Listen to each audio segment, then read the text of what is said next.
অসাধারণ আলোচনা ছিল।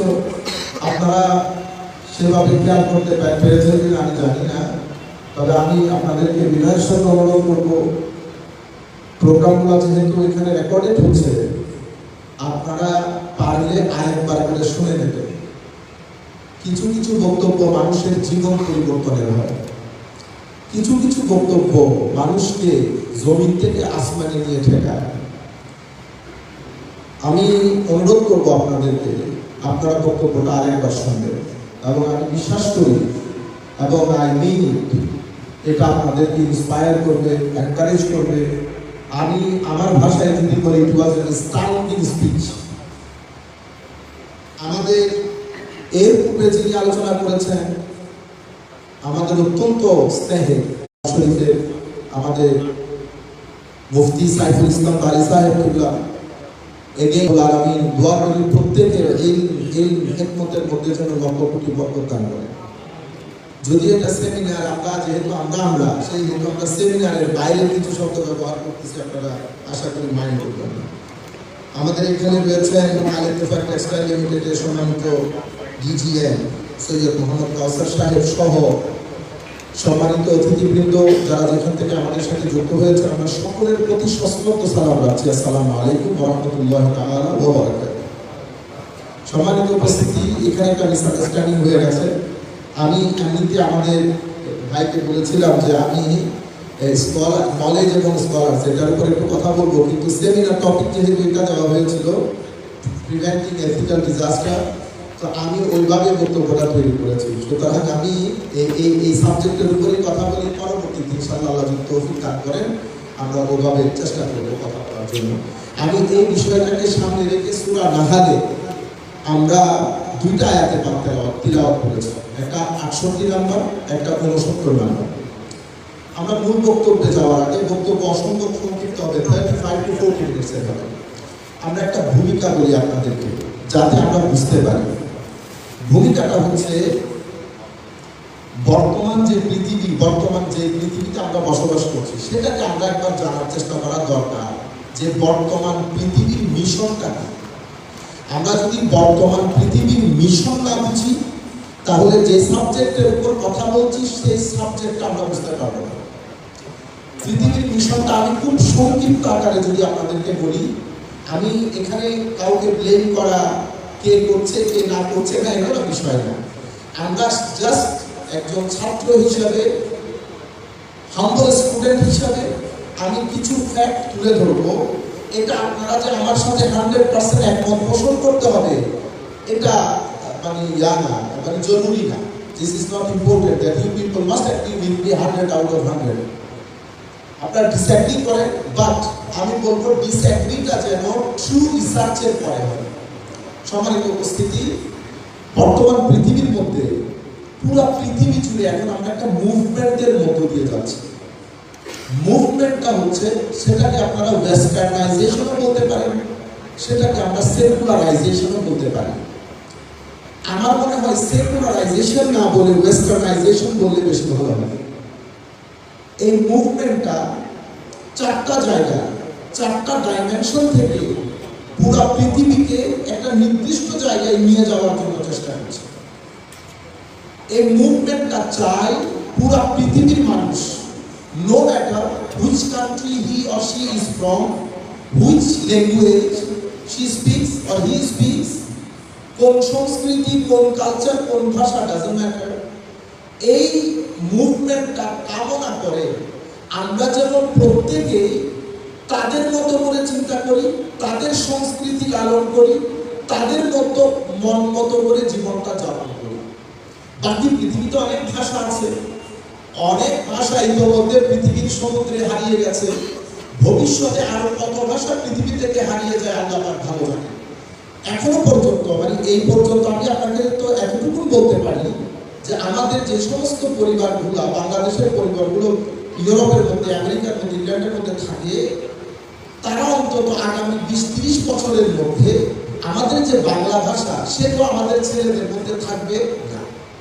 এবং আমার মনে হয় আমরাও আস্তে আস্তে এখানকার যারা থাকি, আমাদের পরবর্তী প্রজন্ম, হয়তো তার পরবর্তী প্রজন্ম, আমরা মধ্যে এক ভাষার দিকে চলে যাচ্ছি, আমাদের ভাষাটা আস্তে আস্তে ভুলে যাচ্ছে, এবং সেটা আপনারা আমাদের ফেসবুক পোস্টগুলো দেখলে ভালো করে বুঝতে পারবেন। আমাদের ফেসবুক পোস্টের মধ্যে আমরা খুব ভালো শিক্ষিত মানুষও বাংলা ভাষায় শুদ্ধ করে পোস্টগুলো করতে পারি না, কিন্তু ইংরেজিতে করতে পারি। যাই হোক, আমি আপনাদেরকে যে কথাটা বলতে চাচ্ছিলাম যে মুভমেন্টটা চাই আমাদের সবকিছু যেন তাদের মতো করে হয়। তো এটা চার ডাইমেনশন থেকে মুভমেন্টটা হচ্ছে। একটাকে বলা হয় সেকুলারাইজেশন অথবা ওয়েস্টার্নাইজেশন অফ নলেজ। সেকুলারাইজেশন বা ওয়েস্টার্নাইজেশন অফ নলেজ বলতে আমরা যেটা মিন করি সেটা হচ্ছে মানে জ্ঞানের অঙ্গনে, সিলেবাসের অঙ্গনে, শিক্ষার অঙ্গনে ধর্মের কোনো প্রভাব থাকবে না। ধর্ম ধর্মের জায়গায় চলবে, শিক্ষাকে আমি আমার মতো করে সাজাবো, নাম্বার ওয়ান। নাম্বার টু, এটাকে বলে সেকুলারাইজেশন অফ কালচার, মানে সংস্কৃতির অঙ্গনে এখানে ধর্মের কোনো প্রভাব থাকবে না। সেই কারণে ওয়েস্টার্ন কান্ট্রিতে দেখবেন আগে যেখানে ওয়ার্শিপ প্লেসগুলোতে মানুষ জড়ো হতো স্যাটারডে সানডে, সেই জায়গাটা এখন দখল করে নিয়েছে সিনেমা এবং থিয়েটার। এখন মানুষ আর ওই জায়গায় যায় না, এই জায়গায় আসে। যাই হোক, তৃতীয় যে বিষয় সেটাকে বলে সেকুলারাইজেশন অফ মোরালিটি। আমরা আজকে যে মোরালিটির কথা বলছি, সেকুলারাইজেশন অফ মোরালিটি মানে আপনি মোরাল ডাইমেনশনের মধ্যে এখানেও ধর্ম থাকতে পারবে না। রাষ্ট্র, রাষ্ট্রের মানুষ, সমাজ ডিসাইড করবে কোনটা মোরাল কোনটা ইমোরাল। এখানে ধর্মের কোনো প্রভাব থাকবে না। চেঞ্জিং সিচুয়েশনের মধ্যে আমার এখনো মনে আছে ওয়েস্টার্ন কান্ট্রিতে এক সময় পার্লামেন্টের মধ্যে একটা বিল উঠেছিল। আচ্ছা, আমি এটা না বলি, এখানে কিছু শব্দ আমাদের কষ্ট হয়ে যায় এখানে উচ্চারণ করতে। যাই হোক, আমি এটা বাদ দিই। তো সোসাইটি চেয়েছিল যে এই কাজটা ভালো না, পার্লামেন্টে বিল উঠেছে, তখন এটাকে কন্ডেম করা হয়েছে। ঠিক কিছুদিন পরে আবার এই বিলটা, সেম বিল আবার পার্লামেন্টে উত্থাপিত হয়। উত্থাপিত হওয়ার পরে তখন সোসাইটির ডিমান্ড হচ্ছে এটা আর ইমোরাল না, এটা সোসাইটির মধ্যে চলতে পারে। তখন আবার পার্লামেন্টের মধ্যে বিল উঠার পরে এটাকে আবার জায়েজ ঘোষণা করা। আমি আপনাদেরকে যেটা বলতে চাচ্ছি সেটা হচ্ছে ধর্ম নয়, বরং সমাজের মানুষ ডিসাইড করবে কোনটা ভালো এবং কোনটা মন্দ। এরপরে হচ্ছে সেকুলারাইজেশন অফ পাওয়ার।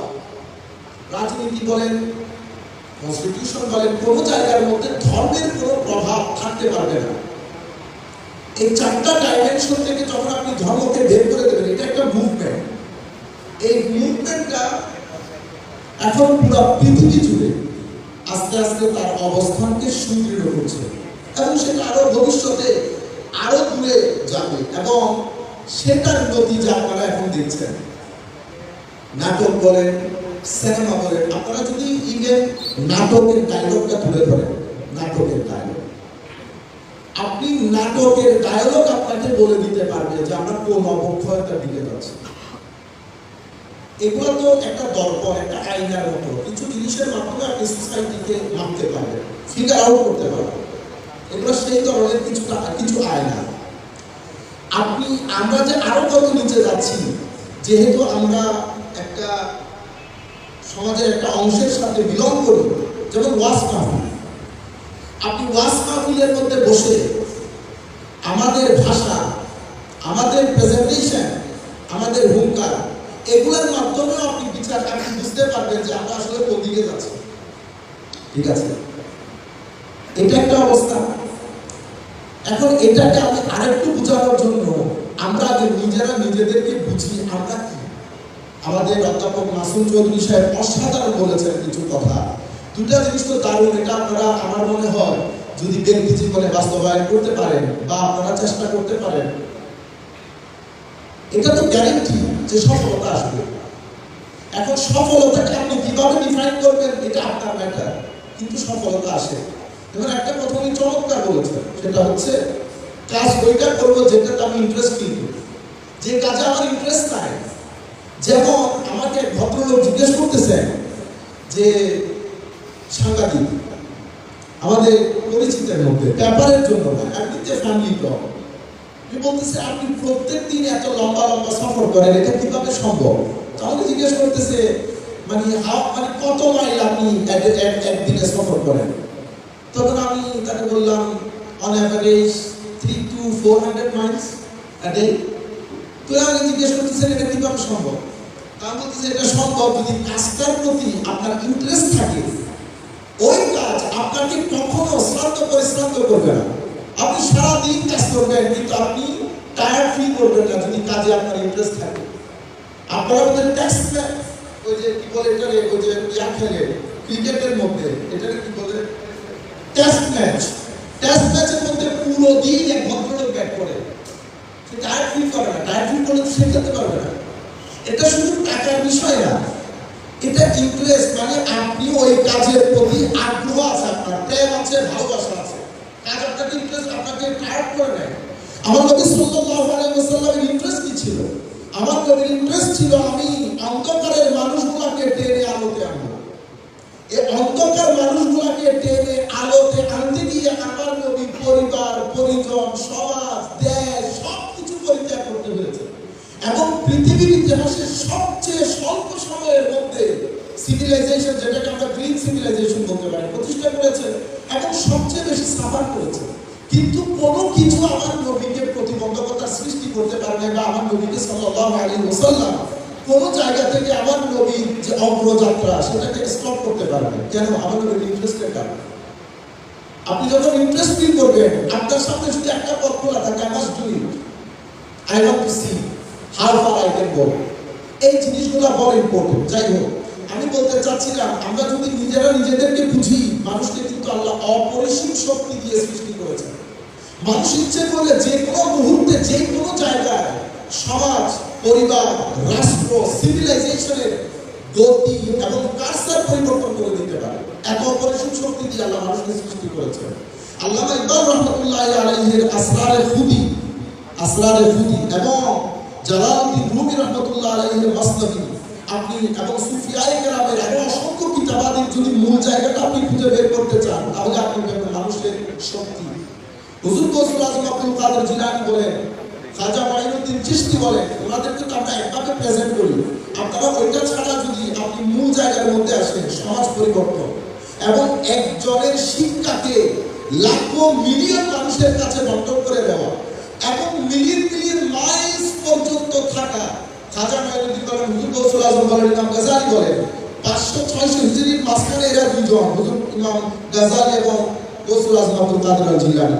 তো 500-550 হিজরি বা 500 থেকে 600 হিজরির মাঝখানে হলে আজকে অনেক বছর হয়ে গেছে না?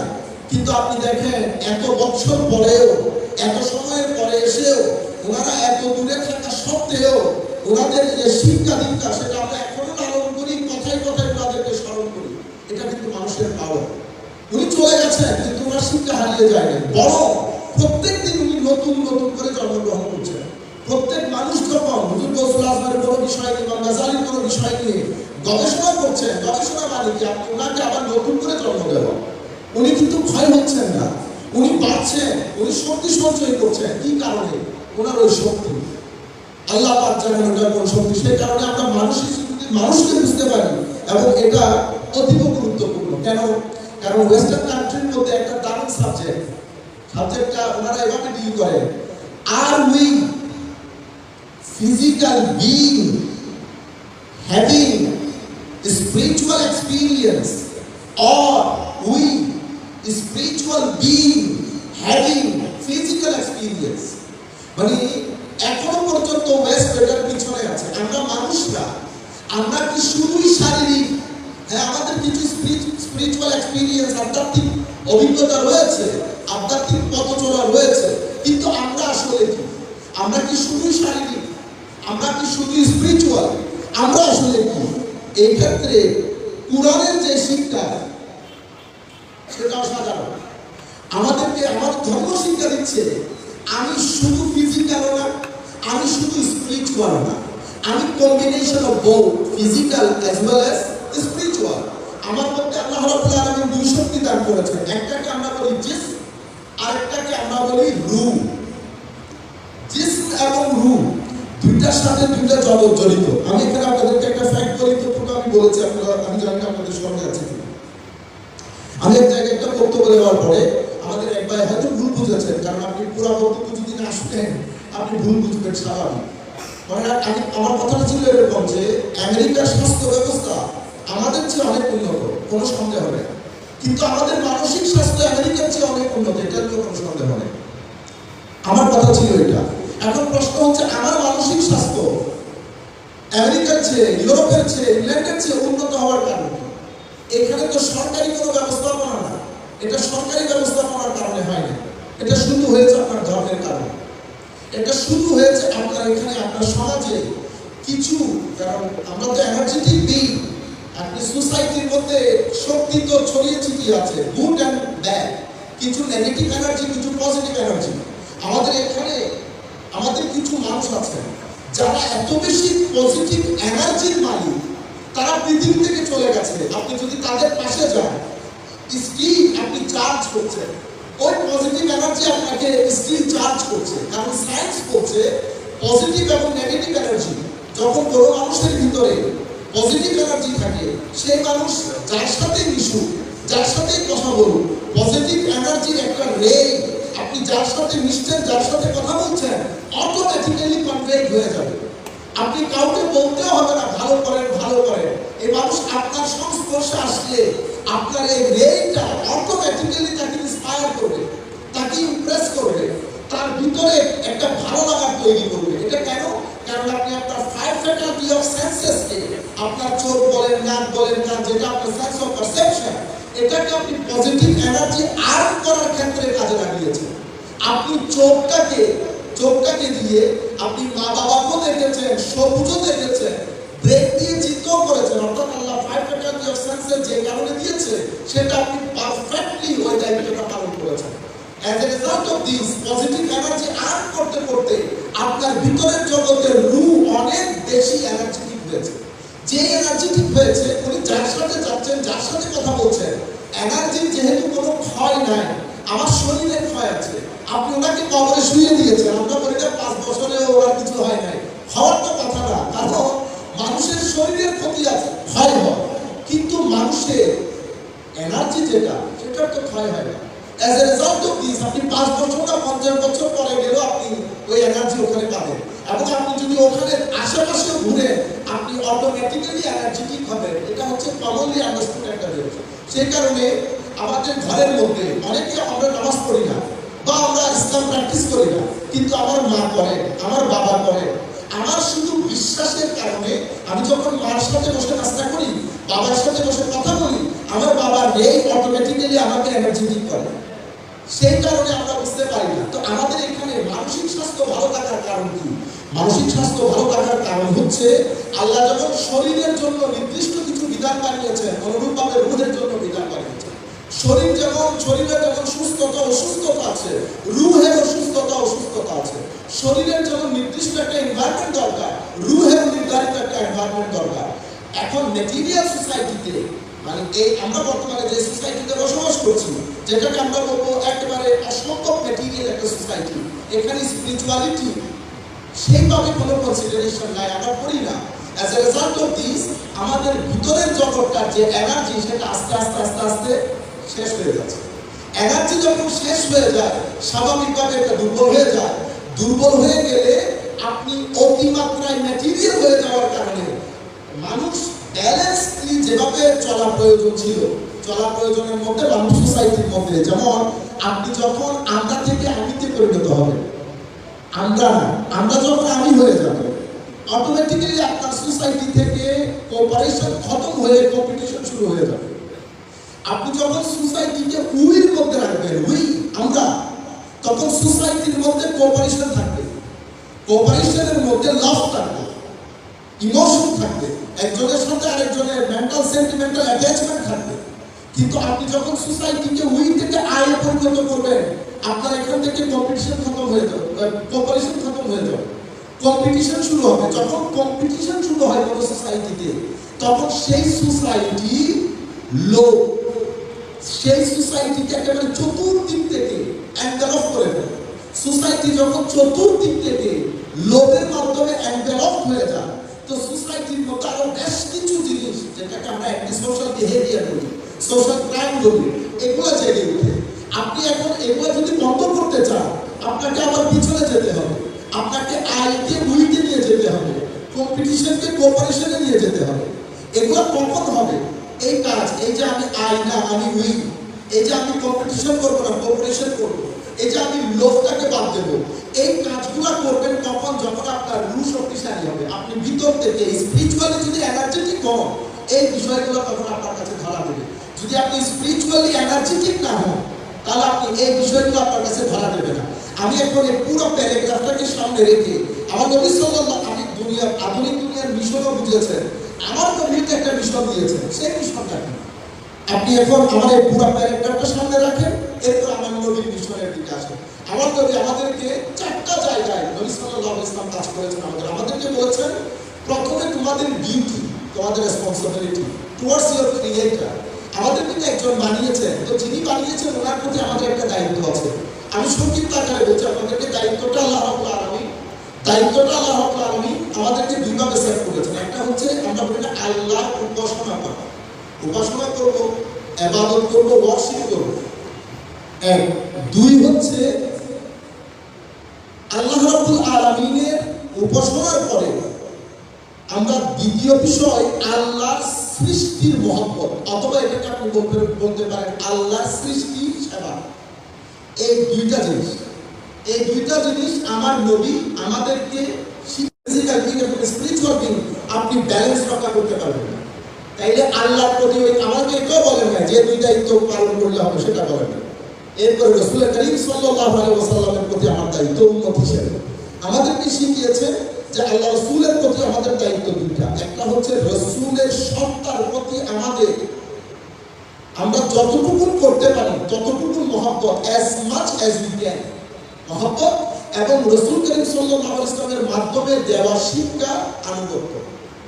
তাহলে আল্লাহর মহব্বত, আল্লাহর ইবাদত, আল্লাহর সৃষ্টির সেবা, রাসূলের মহব্বত, রাসূলের আনুগত্য দুইটা। এরপরে হচ্ছে আমাদের পৃথিবীতে যে মানুষগুলোর সাথে আমরা বসবাস করি তাদের সাথে আমাদের সম্পর্ক কি হবে, এটা আমার নবী সাল্লাল্লাহু আলাইহি ওয়াসাল্লাম শিখিয়েছেন। কিভাবে শিখালেন? আমি একটা হাদিস বললে আপনারা বুঝতে পারবেন। হাদিসের মধ্যে আমার নবী সাল্লাল্লাহু আলাইহি ওয়াসাল্লাম, একটা হাদিসের কুদসি ছিল, আল্লাহ রাসূল সাল্লাল্লাহু আলাইহি ওয়াসাল্লামকে ইরশাদ করা হয়েছে, আমার আল্লাহ রাসূলকে অ্যাড্রেস করে বলছেন, হাবিব, যারা আপনার সাথে সম্পর্ক ছিন্ন করতে চায় তাদের সাথে আপনি সম্পর্ক জোড়া লাগিয়ে রাখবেন। You have to be connected with all those people around you. You cannot be disconnected. আপনি কানেক্টেড থাকতে হবে। তো ওনারা যদি কানেক্টেড থাকতে না চান, নবী সাল্লাল্লাহু আলাইহি ওয়াসাল্লামকে ইরশাদ করা হচ্ছে না, তারা কানেক্টেড থাকতে না চাইলেও আপনি আপনার পক্ষ থেকে কানেক্টেড থাকবেন। নাম্বার 1। নাম্বার 2, নবী সাল্লাল্লাহু আলাইহি ওয়াসাল্লাম ইরশাদ করা হচ্ছে, কেউ যদি জুলুম করে, অত্যাচার করে আপনার উপর, আপনার অধিকার আদায় ব্যর্থ হয়, আপনি তাকে ক্ষমা করে দেবেন। আর হচ্ছে মানুষের যে দুষ্ত্রুটি সেটা আপনি অবলোক করবেন, দেখেও না দেখার ভান করবেন। তাই আপনি আর মানুষকে ক্ষমা করে দেওয়া, এটা আপনি সাথে রাখেন। তাই আমরা বুঝতে পারবো যে মানুষের সাথে আমাদের সম্পর্কটা কি রকম হোক, সেটা আল্লাহ রাব্বুল আলামিন কেমন চান। যেমন আমার নবী এক হাদিসের মধ্যে স্পষ্ট ভাষায় বলে দিয়েছেন যে মানুষের সাথে তোমরা তোমাদের ভাইদের সাথে যেভাবে আচরণ করো, তোমাদের আচরণ যেন মানুষের সাথে সেরকম হয়। এটা হচ্ছে টুয়ার্ডস আদার হিউম্যান বিং। এরপরে ওয়ার্ল্ড ভিউ কেমন হবে, পৃথিবীর সাথে আমাদের সম্পর্ক কেমন হবে? আমরা কি পাহাড়ে চলে যাবো? না। আমার বিশেষ হাদিসে পাকে প্রত্যাশা করছেন, আর দুনিয়া মাসরাতুল আখিরাহ, দুনিয়া হচ্ছে এটা আমাদের শস্য ক্ষেত্র। আমরা ফলটা ভোগ করবো পরকালে, আমরা চাষাবাদ করবো দুনিয়াতে। তো চাষাবাদ কি রকম করে করে? আপনি কদুর বীজ আপনি লাগার পরে আপনি শুয়ে যেতে পারবেন না। আমার আগে কদুর বীজ যেটা ডিসাইড করবো সেটা আমরা ভালো জাতের ডিসাইড করবো না, এরপরে লাগাবো, এরপরে পানি দেবো, লুক আফটার করবো, এরপরে আনওয়ান্টেড যদি যেটাকে আপনার আগাছা বলেন, এটাকে আমি আপরুটেড করবো। তাহলে আপনি এই পুরো কাজগুলোর সাথে আপনার ঘাম জড়িত, মেধা জড়িত, আপনার কষ্ট জড়িত। তাই দুনিয়ার সাথে আমাদের সম্পর্কটা হবে মেধা। দুনিয়ার সাথে আমার সম্পর্ক হবে কষ্টে, মানে এফোর্ট করা, স্ট্রাগল করা। দুনিয়ার সাথে আমার সম্পর্ক হবে স্ট্রেথে। আপনি এখন সবকিছু বাদ দিয়ে যদি মসজিদের মধ্যে ঢুকে বসে থাকেন তাবলীগের নাম দিয়ে, তাহলে তো আপনি ওয়ার্ল্ড ভিউ ম্যানেজ করতে পারবেন না। আপনি কোন একটা জায়গার মধ্যে ড্যামেজ হয়ে যাবেন। আপনি দেখেন দুই তিনটা জিনিস কোরআনে পাকের মধ্যে, দুই তিনটা প্রফেশনের কথা উল্লেখ করা হয়েছে। প্রত্যেক প্রফেশনের মধ্যে ঘাম, মেধা এবং আপনার শারীরিক প্রচেষ্টা জড়িত। কোরআনে পাকের মধ্যে তেজারতের কথা বলা হয়েছে। আল্লাহ তুকুম মালা তিজারা, তেজারা মানে ব্যবসা। ব্যবসা আপনি কি মনে করেন মেধা ছাড়া আরেকজনের পকেটের পয়সা আপনার পকেটে আনবেন, এমনিতে নিয়ে আসতে পারবেন? এটার সাথে মেধা জড়িত, রাত দিনের কর্ম জড়িত। সেরা মানে ইন্ডাস্ট্রি, কোরআনে পাকের মধ্যে যে যে কথাগুলো আমাদের কাছে। কৃষিকাজ আপনি অসংখ্য খাদ্য কাজ। তাই পৃথিবীর সাথে আমার সম্পর্ক কেমন হবে? তো পৃথিবীর সাথে আমার সম্পর্ক হবে ঘাম ঝরানো, স্ট্রাগলে, এফোর্টে, এবং আমি মেধা খরচে। এখন আমি এগুলো বাদ দিয়ে যদি অন্য কাজ করি অথবা ধর্মটাকে অন্যভাবে ইন্টারপ্রেট করার চেষ্টা করি, তাহলে এখানে ড্যামেজ হবে যেটা হচ্ছে। তাহলে আমার নবীর মিশনের কাজ চারটা: আল্লাহর সাথে, নবীর সাথে, দুনিয়ার সাথে, মানুষের সাথে। এই চারটা জিনিস যদি আপনি চালাতে চান, তো আপনি spiritual as well as physical, এই দুইটা জিনিসকে সমানভাবে সামনের দিকে নিয়ে যেতে হবে। নতুবা আমরা আমাদের যে মূল কাজ সেটার সাথে আমরা পেরে উঠবো না। আমার বক্তব্য একেবারে শেষের দিকে। এখন যেহেতু আজকে অবক্ষয়ের কথা এসেছে, এখন অবক্ষয় জিনিসটা কি মনে রাখবেন। অবক্ষয় এবং মূল্যবোধ, আমরা একটা মূল্যবোধ করি না, ভ্যালু, তার একটা অবক্ষয় করি ডিগ্রেডেশন। মূল্যবোধ এবং অবক্ষয় একটা আরেকটার অপোজিট শব্দ। অবক্ষয় কখন হয়? আমরা স্বাভাবিকভাবে উত্তর দিলে একেবারে প্লেন, মানে সহজ উত্তর, যখন ভ্যালুর অভাব হয়। এবং ভ্যালু আমি অনেক লম্বা কথা একেবারে শুনি, যেহেতু সময় অনেক সংক্ষিপ্ত, 4-5 মিনিট আছে। যখন দেখবেন আপনার জীবন থেকে নিয়মানুবর্তিতা অথবা দায়িত্ববোধ বলতে পারেন, দায়িত্ববোধ আপনার জীবন থেকে নিষ্ঠা খতম হয়ে গেছে, দায়িত্ববোধ খতম, নিষ্ঠা খতম হয়েছে, এবং আপনার জীবন থেকে ধৈর্য, শিষ্টাচার, ডিসিপ্লিন, পারস্পরিক শ্রদ্ধা এবং মমত্ববোধ, আমি আবার বলছি, যখন আপনার জীবন থেকে দায়িত্বশীলতা, দায়িত্ব যখন পালন করবেন, সেটা যদি নিষ্ঠার সাথে না হয়, নিষ্ঠার মধ্যে যদি সততা না থাকে, দায়িত্ব, নিষ্ঠা, সততা সব আছে, ধৈর্য নাই, হবে না। এটা একটার সাথে একটা ইন্টারলিঙ্ক। দায়িত্ব পালন করবেন নিষ্ঠার সাথে, সততার সাথে, অথবা ধৈর্যের সাথে, আবার সব কিছু আছে। আপনার আরেকজনের প্রতি মমত্ববোধ নাই, প্রেম নাই, সব কিছু আছে, কিন্তু ডিসিপ্লিন নেই, হবে না। এই সব কিছু মিলে আপনার ভ্যালুটা তৈরি হয়। এখন এটা যখন সমাজের মধ্যে লস হয়, এই বিষয়গুলো আস্তে আস্তে দায়িত্ববোধ খতম, মমত্ববোধ চলে গেছে, নিষ্ঠা চলে গেছে, সততা চলে গেছে, শেষ পর্যন্ত উপরে উঠতে উঠতে আপনার প্রতি আমার যে দায়িত্ব সেটা নষ্ট হয়ে গেছে। তখন একটা সোসাইটি অবক্ষয়ের দিকে যায়। এবং আমরা অবক্ষয় যখন ঘটে, স্বাভাবিকভাবে সোসাইটি থেকে কোঅপারেশন খতম হয়ে যায়। এই অবক্ষয়ের দিকে যখন জাতি চলে যায়, এখন এখান থেকে উঠবো কিভাবে? আসলে আমরা সূরা নাহল থেকে যে আয়াত বলেছি, ওই আয়াত বলে আমরা শেষ করব। আপনারা জানেন মধু পোকা মধু আহরণ করা, সেই মধু পোকার নাম দিয়ে পবিত্র কোরআনে একটা সূরা নাযিল হয়েছে, মানে সূরার নামকরণ করা হয়েছে নাহল। এই সূরার মধ্যে আল্লাহ বলছেন ওয়া আওহা রাব্বুকা ইলা নাহল, ইয়া রাসূলুল্লাহ সাল্লাল্লাহু আলাইহি ওয়াসাল্লাম, আপনার প্রতিপালক নাহলকে, মধু পোকাকে এলহাম করেছে, প্রত্যাদেশ করেছে। দেখেন, আল্লাহ প্রত্যাদেশ করেছেন মধু পোকাকে। আমাদের সামনে আমরা মধু পোকাকে একেবারে, মানে আমরা বলবো না নাতে, কোনো কিছুই না, কিন্তু আল্লাহ মধু পোকাকে প্রত্যাদেশ করেছে। কেন? কারণ মধু পোকার সাথে একটা বড় একটা ডিজাইন এবং বড় একটা অসুখ মধু পোকার সাথে জড়িত, এবং এর উদ্দেশ্য অনেক চমৎকার। এটার সাথে মানুষের বেটারমেন্ট জড়িত। তো পুরো মানে সিস্টেমটাকে, পুরো ইঞ্জিনিয়ারিংটাকে আল্লাহ রাব্বুল আলামিন কিভাবে সাজাচ্ছেন দেখেন, ডিজাইন দিয়েছেন। বলেছে আমি মধু পোকাকে আপনার প্রতিপালক প্রত্যাদেশ করেছে। কি প্রত্যাদেশ করেছে? আনিতা খিজি। এখানে একটা চমৎকার কথা আছে, মধু পোকাকে এখানে 4 বার অ্যাড্রেস করা হয়েছে। আচ্ছা, এটা আমি পরে বলি, আগে আমি সরাসরি আপনাদের কাছে এই পুরো বক্তব্যটা তুলে ধরি যেহেতু সমস্যা কিন্তু।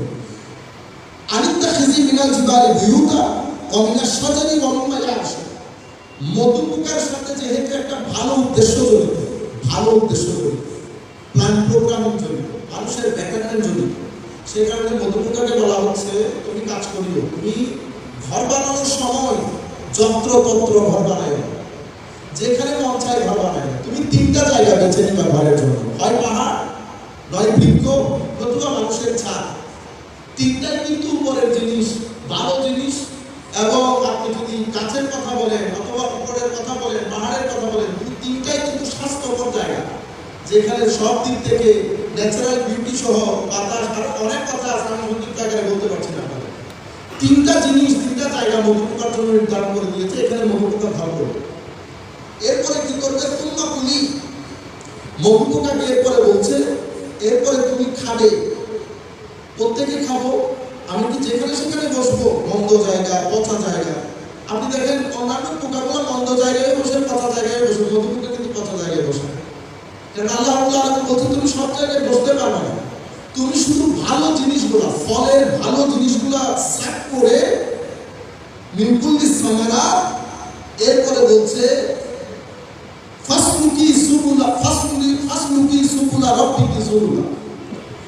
তুমি প্রত্যেক ফল ফ্রুট থেকে ভালো জিনিসটা, জুসটা সাক করবে, সাক করে তাহলে খাবে কোনটা? ভালো জিনিস, হালাল জিনিস, এবং প্রত্যেক ফুলের চমৎকার জিনিসটা তুমি সাক করবা। নাম্বার 1। নাম্বার 2 হচ্ছে এরপরে তুমি যখন চলাচল করবা তোমার নেভিগেশনটা ঠিক রাখবা, সব জায়গার মধ্যে ডানে বামে না। ফাসলুকি সুবুলা রাব্বিক।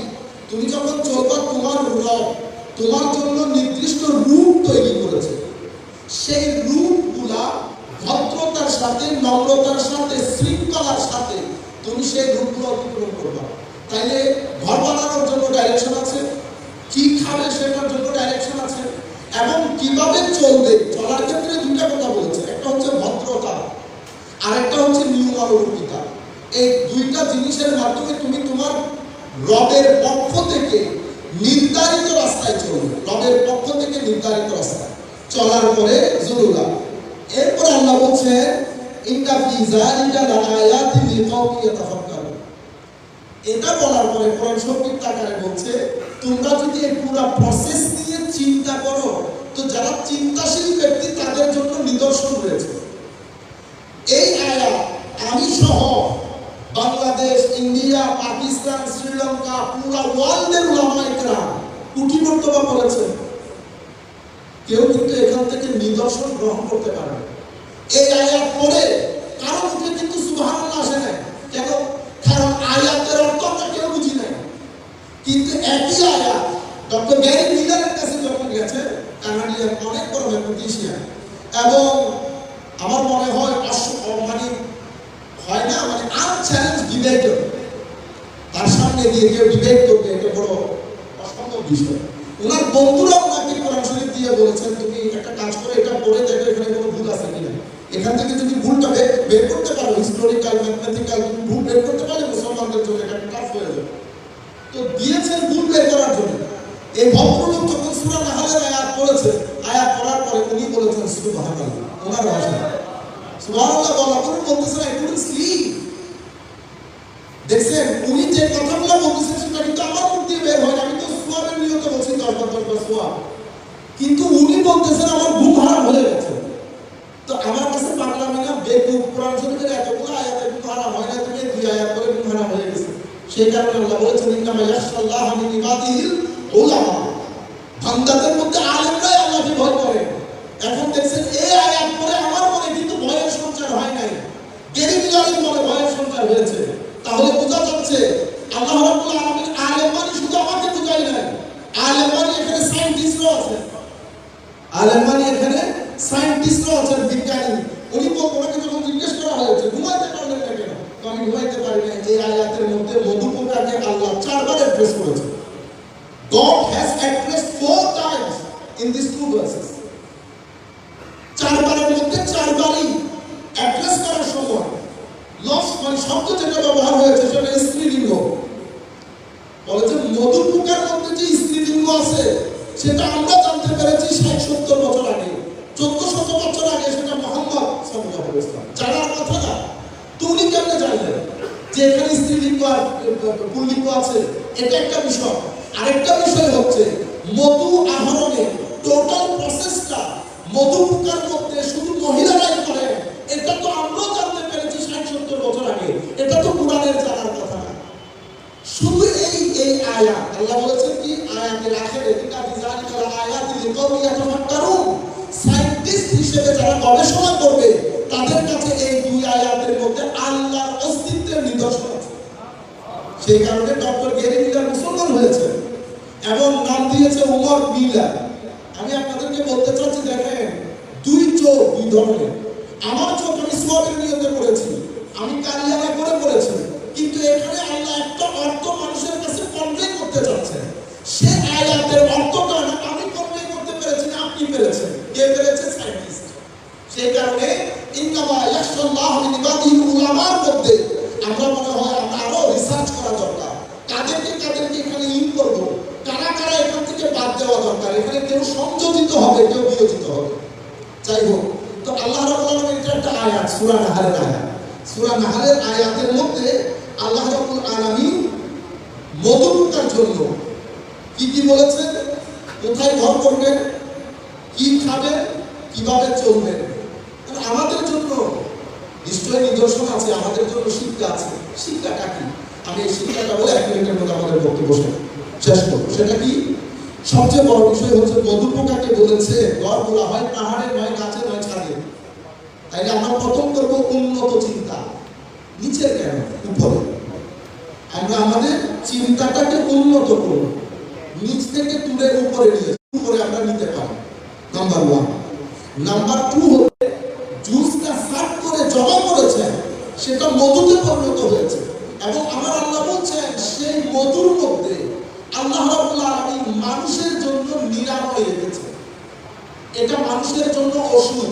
তো মধুপোকা 2-3টা জিনিস মেনটেন করে নিজের আহরিত জিনিস যদি মানুষের জন্য সেবা বানাতে পারে, আমরা মানুষও যদি ওই কাজগুলো করি তো আমাদের শিক্ষা দীক্ষা চাহনীয় মানুষের জন্য নিরাময় হয়। এটা আউলিয়ায়ে কেরামের দেখতে হচ্ছে। এটা মধু, ওইটা রুহানি নূর। এখন আমি আমাদের যুবকদের জন্য এই অবক্ষয় থেকে যদি আমরা উঠতে চাই আমরা মধুপোকার কাছে যাই। তো মধুপোকারটাকে প্রথম যেটা শিক্ষা, আমাদের চিন্তাটা আমরা উপরে করবো, খাওয়া দাওয়া পরিশীল করবো। নাম্বার 2 ভদ্রতা। পৃথিবীর মধ্যে বোধ এর চেয়ে দামি জিনিস আর নেই। আপনি একেবারে মরা বৃক্ষে ফুল ফুটাতে পারবেন ভদ্রতা দিয়ে। আপনাকে অনেক যুক্তি দিয়ে, আপনাকে সায়েন্স দিয়ে আপনি মানুষকে হয়তো একটা জিনিস বোঝাতে পারবেন, মানুষের মন জিততে পারবেন না। কেউ যদি চায় মানুষের মন জয় করতে, তার প্রথম অস্ত্র হচ্ছে ভদ্রতা। আমার নবী সাল্লাল্লাহু আলাইহি ওয়াসাল্লাম কোনো কথা বলতেন না, শুধু গিয়ে কারো পাশে বসতেন। এতটুকুনের মধ্যে আমার নবীর যে এনার্জেটিক লেভেল, সায়েন্সের ভাষায় কারো এনার্জি লেভেল যদি, এটা কিন্তু এস্টাবলিশ ফ্যাক্ট, কারো এনার্জি লেভেল যদি 500 হয় সেই ব্যক্তির মাধ্যমে 7 কোটি মানুষ উপকৃত হতে পারে। আর সায়েন্স বলছে যে 500 থেকে কারো এনার্জি লেভেল উপরে যেতে পারে না। আমি থাকলে হয়তো আমি বলতাম না, আপনি বোধহয় বুঝতে ভুল করছেন। 500 থেকে আম্বিয়ায়ে কেরামের যে এনার্জি লেভেল সেটা 500 থেকে অনেক উপরে। কেন? কারণ তাদের মাধ্যমে 7 কোটি মানুষ উপকৃত হচ্ছে না, তো 700 কোটি মানুষ উপকৃত হচ্ছে এবং হতে থাকবে। সেই পরিমাণে এনার্জেটিক লেভেলে এক ব্যক্তির সামনে আপনি যখন বসবেন, সাহাবী না হয়ে উপায় আছে, সাহাবী না হয়ে উপায় আছে। তো আমার নবী সাল্লাল্লাহু আলাইহি ওয়াসাল্লাম কাউকে কোনো কিছু বোঝাতে হতো না। নবীর ভদ্রতার লেভেল এত চূড়ান্ত পর্যায়ে যে বসতেন, ওই বসাটা ওই ব্যক্তির জন্য হেদায়েতের কারণ হলো। আউলিয়া কেরাম একই জিনিস করেছেন। আমাদের সমাজের মধ্যে আমাদের ভদ্রতার বড় অভাব। এই একটা জিনিস যদি আজকে এখান থেকে শিখে যেতে পারি, আমি আপনাদেরকে গ্যারান্টির সাথে বলছি, আপনি অনেক কাজ করতে হয় না। ভদ্রতা এত উপরের জিনিস। আপনি যে কোনো প্রজাতির মানুষকে, যা আপনি যে কোনো জায়গায় আপনি মানুষের মন জয় করতে পারবেন। ডিবেট দিয়ে কখনো ইসলামের প্রসার হয় না, প্রচারও হয় না। মানুষ ধর্মের প্রচার এবং প্রসার হয়েছে আউলিয়া কেরামের ভদ্রতা দিয়ে। ডিবেট দিয়ে আমি তো চেয়েছি আপনাকে হারাতে, আপনিও চেয়েছেন আমাকে হারাতে, শেষ পর্যন্ত আল্লাহ পাক জানে এটা পজিটিভ এনার্জি হয়েছে না নেগেটিভ এনার্জি হয়েছে। সম্মানিত উপস্থিতি, সেই কারণে আল্লাহ মধু পোকাকে পর্যন্ত বলছে জুলুলা আস্তুকি সুবুলা রাব্বিকি জুলুলা। আপনি জুলুলার অর্থ সমস্ত মুফাসসিরিন কেরাম এক বিন্দুর মধ্যে সে একীভূত হয়েছে। সেটা কি? তো জুলুলা মানে ভদ্রতা, আজিজিয়ান কেসার। মধু পোকাকে পর্যন্ত আজিজিয়ান কেসারের কথা বলছে। 2 3 এরপরে 4 হচ্ছে আল্লাহর দেখানো পথে চলা। সুবুলা রাব্বিক বলেছে। আল্লাহ দেখানো পথ আমি কোথায় পাবো? আউলিয়া কেরামের কাছে। আউলিয়া কেরামের দেখানো পথ কোথায় পাবো? উলামা কেরামের কাছে। আপনি এই বাদে সুবুলা রাব্বিকের কোন ঠিকানা নেই। এর পরবর্তীতে আরেকটা বড় বিষয় হচ্ছে অন্যের উপকার সাধন করার নিয়ম করা। মধু পোকার রাত দিন এক করে দিচ্ছে। 60 মাইল, অথবা এটাকে আপনারা আরো নিচে আমরা কি বলি, একটা হচ্ছে মাইলের হিসাব, আর একটা কিলোমিটার। কিলোমিটার ডেইলি সফর করে অন্যের উপকার সাধনের চেষ্টা যখন করে, তো আল্লাহ তাদের পুরো বর্ণনা কোরআন শরীফের মধ্যে দিয়ে সম্মানিত করেছে। এর পরবর্তীতে নেতৃত্বের প্রতি আনুগত্য রাখা এবং নেতৃত্বের প্রতি অটল থাকা। একটা চার্টের মধ্যে প্রায় 4000 মধু পোকা থাকে, সেখানে একজন নেতা নেত্রী থাকে, কুইন, যেটাকে মালিকা বলে কুইন, এবং কিছু মধু পোকাকে সেই চাকে প্রতিরক্ষার দায়িত্ব দেওয়া হয়। বিজ্ঞান বলছে যাকে যে দায়িত্ব দেওয়া হয়েছে, কোন মধু পোকা কখনো তার দায়িত্বের বাইরে যায় না। এটা হচ্ছে নেতৃত্বের প্রতি আনুগত্য। এর পরবর্তীতে দায়িত্বের প্রতি সিনসিয়ার থাকা। মধু পোকা বিজ্ঞান বলছে তারা একটা নির্দিষ্ট সময়ে বের হবে। 10টা মানে 10টা, দিস ইজ নট 11 o'clock। 3টা মানে 3টা। তাদের নির্দিষ্ট সময় বের হবে, নির্দিষ্ট রুটে বের হবে, কেউ ডান বাম যাবে না, কাউকে ডিস্টার্ব করবে না, নির্দিষ্ট কাজে যাবে, কাজ থেকে বের হবে। এর পরবর্তীতে পরিশ্রমী হবে। আমাদের এখানে তো আমরা বেশিরভাগ সময়, আমি যদি আমাদের ছেলেদেরকে বলি, বেটা আপনারা মিনিমাম ডেইলি 3 ঘন্টা ফেসবুকে থাকে, এর চেয়ে ওয়েস্টিজ আল্লাহ দুনিয়ার মধ্যে আল্লাহ অপচয়, সময় অপচয় করিয়ে না। যে ব্যক্তি সময়কে অপচয় করে পৃথিবীতে সবচেয়ে মানে দুর্ভাগ্য, unfortunate human being, the one who West his time. সময় অপচয় করবে আপনি। এক সময় আপনি পৃথিবীতে মানে হয় না, আপনি ওই যে একটা নির্দিষ্ট একটা শব্দ আছে, মানে আপনি শুধু শুধু পৃথিবীতে আছেন মানুষকে ডিস্টার্ব করার জন্য, নাথিং এলস। আমি আপনাকে বলছি ফেসবুক দেখেন, টি20 দেখেন, কিন্তু টি20 উপর মরে যায় না একটা নির্দিষ্ট সময় পর্যন্ত। আপনি ঘন্টার পর ঘন্টা বসে টি20 কেন দেখবেন? এটা তো পৃথিবীর জন্য অসংখ্য লজ্জাস্কর। আমি ওয়েস্টার্ন কান্ট্রি, আমি মাঝে মধ্যে ইচ্ছে করে আমি বলি, আমি আমার শিক্ষককে বলেছি, আমি তো আমার ইচ্ছে করে আমি থুতু ছিটা আপনাদের মধ্যে। হাউ ডিয়ার আপনি একজন অক্সফোর্ডের প্রফেসরকে পুরো বছরে যে বেতন দেন, সেই বেতন একজন ফুটবল প্লেয়ারকে আপনি সপ্তাহের মধ্যে দিয়ে দেন। এর চেয়ে দুর্ভাগ্য